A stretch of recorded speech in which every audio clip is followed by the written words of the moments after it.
पश्चिम बंगाल की सीएम और टीएमसी प्रमुख ममता बनर्जी का बीजेपी पर इस बीच बड़ा आरोप सामने आया है। बीजेपी बंगाल में ईवीएम बदल रही है, ये ममता बनर्जी कह रही हैं। ममता कह रही है सारे विरोधी दल अपने अपने यहां ईवीएम का ध्यान रखें, क्योंकि ममता कह रही है उन्हें शक है, उन्हें डाउट है।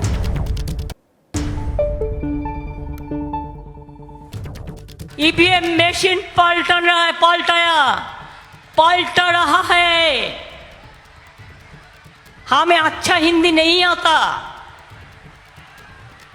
लेकिन तब भी सबको सतर्क करने के लिए मैं कहने चाहूंगी, देशवासी को, हर पॉलिटिकल पार्टी को याद रखना, जिसको वोट हो गया, जिसको आने वाला दिन वोट है, जो 19 लाख मशीन मिसिंग है, जो हम लोगों को बहुत दिन से पता है, आज तक कोई रिप्लाई नहीं मिला।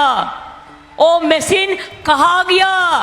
वो मशीन बीजेपी अभी इस्तेमाल कर रहा है, ओरिजिनल मशीन को चेंज करके। मेरे को डाउट है हर जनता का माफिक।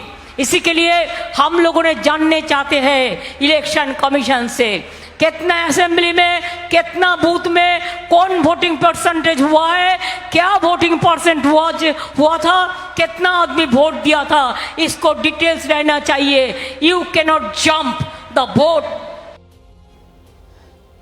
लीजिए, मतदान के दौरान ही ईवीएम को लेकर एक बार फिर से सवाल उठाती हुई ममता बनर्जी को आप सुन रहे थे, और ऐसे में अब सवाल बड़ा हो जाता है। बंगाल की चुनावी फाइट, दीदी को ईवीएम पर क्यों डाउट, ये सवाल बड़ा। जिस तरीके से आंकड़े विपक्ष कह रहा है कि देर लगा दी चुनाव आयोग ने जारी करने के लिए, और वहीं दूसरी तरफ विपक्ष की एकता, उसकी गुत्थी इस तरीके से कलई कहना चाहिए खुलती हुई कि साहब कांग्रेस, टीएमसी, साथ ही इंडिया गठबंधन में, और वो कह रहे हैं कि इनको वोट देने से बेहतर आप बीजेपी को वोट दे दो। प्रदीप जी, पहले तो ईवीएम का सवाल जो है, बीजेपी से लेकर कोई पार्टी बची नहीं है जो हारने के बाद या हारने के डर से ईवीएम पर सवाल ना उठाए।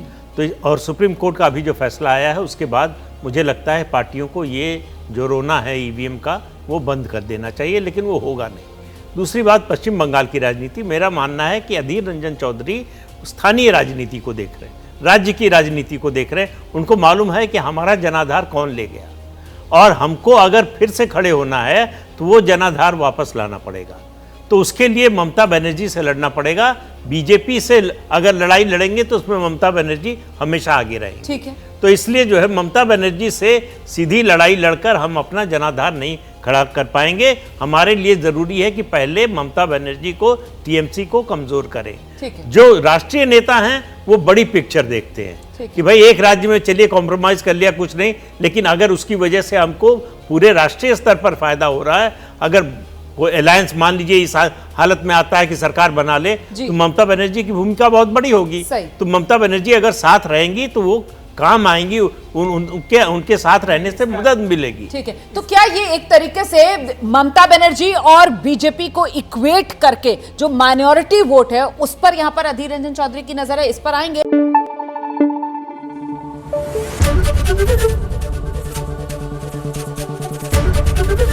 एबीपी न्यूज आपको रखे आगे।